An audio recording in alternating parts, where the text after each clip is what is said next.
तिल वाली बहू। पंडित जी ने बिल्कुल सही कहा था। शकुंतला रोशनी को बहुत प्यार करती है, लेकिन रोशनी के मन में दुख होता है। वो सोचती है, माँ मेरे झूठ को सच समझ रही है। अगर माँ को ये पता चल गया कि ये तिल नहीं काजल है तो उन्हें कितना दुख होगा। मैं आज ही राज से बात करूंगी कि वो माँ को सारी सच्चाई बता दे। शाम को राज घर आता है तो रोशनी राज से कहती है, राज, हमें माँ को सारी सच्चाई बता देनी चाहिए। घर में कुछ भी अच्छा होता है तो माँ को लगता है कि सब मेरे गाल के तिल की वजह से हो रहा है। तुम्हारे गाल की तिल की वजह से कुछ नहीं हो रहा, लेकिन हाँ, तुम्हारी वजह से हो रहा है। तुम इस घर में लक्ष्मी का रूप लेकर आई हो। सब बात ठीक है राज, लेकिन मैं माँ से और झूठ नहीं बोल सकती। मैं कल ही उन्हें सब कुछ सच सच बता दूंगी। नहीं रोशनी, अभी हम कुछ नहीं बता सकते। अभी हमारी शादी को ज्यादा दिन भी नहीं हुए। तुम माँ के दिल में अपने लिए थोड़ी और जगह बना लो, उसके बाद में पक्का मैं ही माँ को सब कुछ बता दूंगा।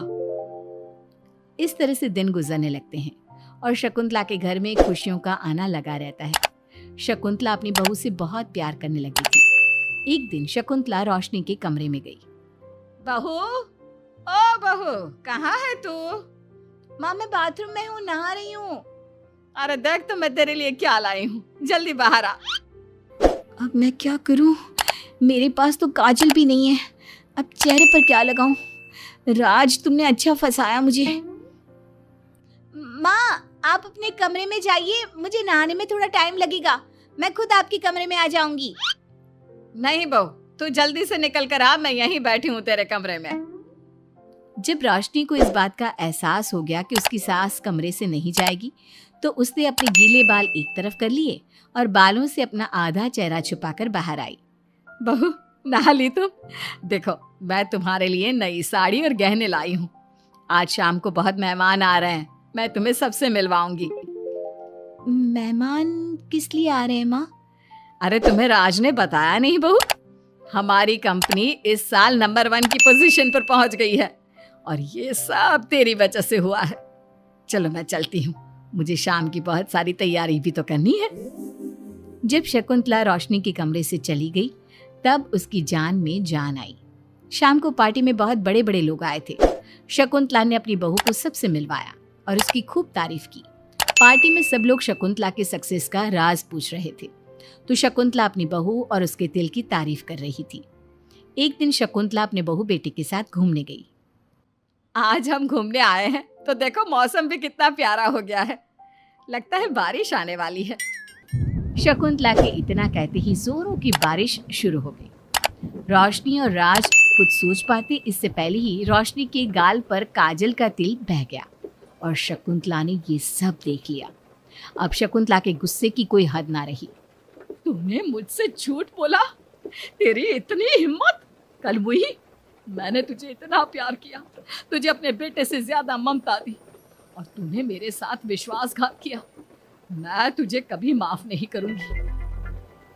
माँ, इसमें रोशनी की कोई गलती नहीं है। मैंने ही कहा था इसे ऐसा करने के लिए। रोशनी ने कई बार आपको सच्चाई बताने की कोशिश की, लेकिन मैंने हर बार उसे रोक दिया। क्या तूने कहा था? क्यों किया तूने ऐसा? कितना बुरा दिन था वो जब मैंने तुम दोनों की शादी करवाई और तुझे शर्म नहीं आई अपनी माँ को धोखा देते हुए? तो माँ, मैं और क्या करता? अब तो पीछे ही पड़ गई थी तिल वाली बहू के। आपको कोई लड़की भी तो नहीं मिल रही थी और मैं रोशनी को बहुत प्यार करता हूँ, उसके बिना नहीं रह सकता। हाँ, तो अब इसी के पास रहे। मैं तुम दोनों की शक्ल नहीं देखना चाहती।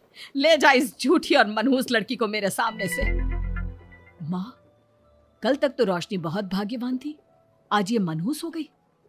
अपनी सोच बदलो माँ, चेहरे के ऊपर तिल होने से कुछ नहीं होता। आपने देखा नहीं, रोशनी के घर आते ही हमारे सारे काम पूरे हो गए। आज हमारी कंपनी नंबर 1 है। अब कब अंधविश्वास करना छोड़ोगी? बेटे की इतना समझाने पर माँ को समझ में आ जाता है कि वो गलती कर रही है। शकुंतला अपने बहू बेटी को लेकर घर आ जाती है। अगले दिन शकुंतला रोशनी के गाल पर काजल से एक तिल बना देती है। राज और रोशनी शकुंतला को बहुत हैरानी से देखते हैं। तब वो कहती है, ऐसे क्या देख रहे हो तुम दोनों?